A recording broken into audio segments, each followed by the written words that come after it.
That's Nick. And that's Joseph. And today we're here to talk about A Secret Love, a documentary film debut of director Chris Bolan, which will be available on Netflix April 29th, 2020. Secret love. It's also the kind of love that used to be called the love that dare not speak its name, which I think was the phrase coined by that little fucker that was having sex with Oscar Wilde. I don't know about that. But this documentary is about Pat and Terry, an old lesbian couple who are from Canada. Terry is notable because she played for the All-American Girls Professional Baseball League, which of course ran from 1943 to 1954. Because it was documented in the film. It was fictionalized in the film A League of Their Own by Penny Marshall in 1992. Yes. Not a lick of lesbianism on screen in that film. Anyway. So these two women met in the 40s and maintained a relationship up until Terry died. In 2018. So they were together forever. They had to keep their relationship a secret for the bulk of it, for legal reasons, safety reasons. And the film kind of documents that, but it mainly focuses on the end of... So the footage started in 2011 and ended in like 2016? 2017, 16? Yeah. And features... the niece of Terry, Diana, has kind of ingratiated herself upon them.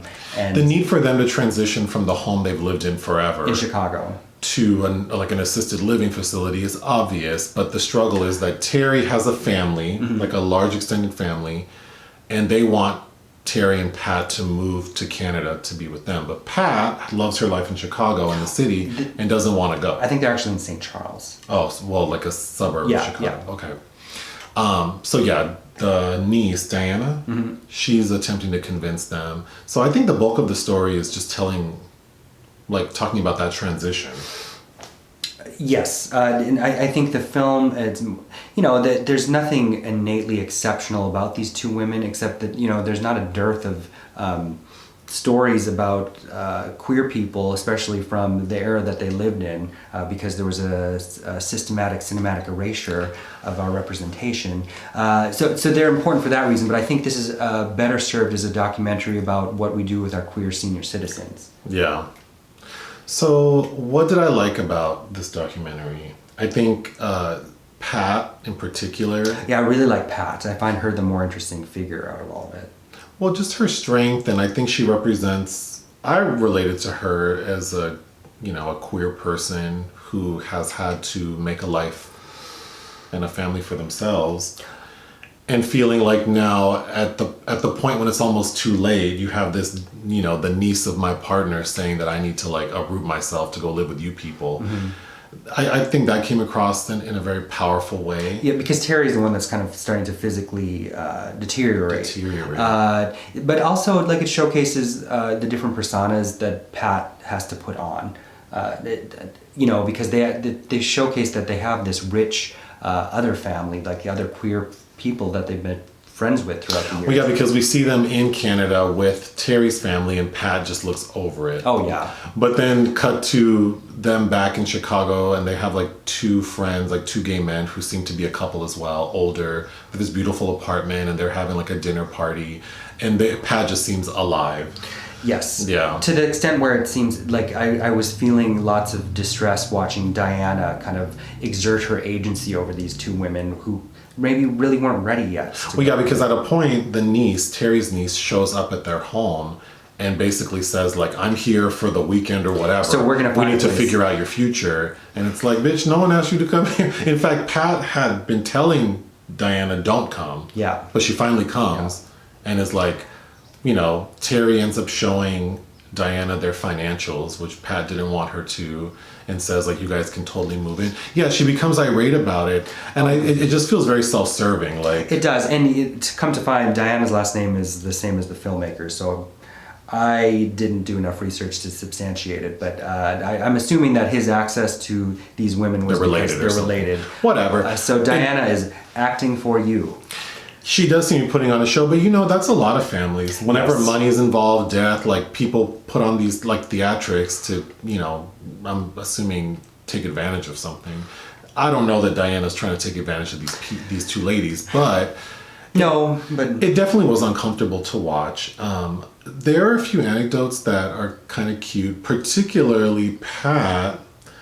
So Pat was married 3 times? no, she had boyfriends. She had boyfriend. She had several different boyfriends, and I think 3 of them died. Several boyfriends died. Her mom died in a car crash. Her dad died in a car Her dad crash remarried. with his new wife. So there's a lot of depth around Pat. Her other siblings are That's dead very except Carol one. Baskin to me, but Yes, whatever. it's very interesting. Like, I wanted to know more about her. So my main issue, so I think this film's very important. We need to see, like you said, more stories about queer people, just sort of stimulating normalcy, right? But I think, there were so many aspects of Terry and Pat's life that would have been so much more interesting to Well, me. Because I feel like from the 40s until the 90s or the 2000s, we don't know anything about what these women...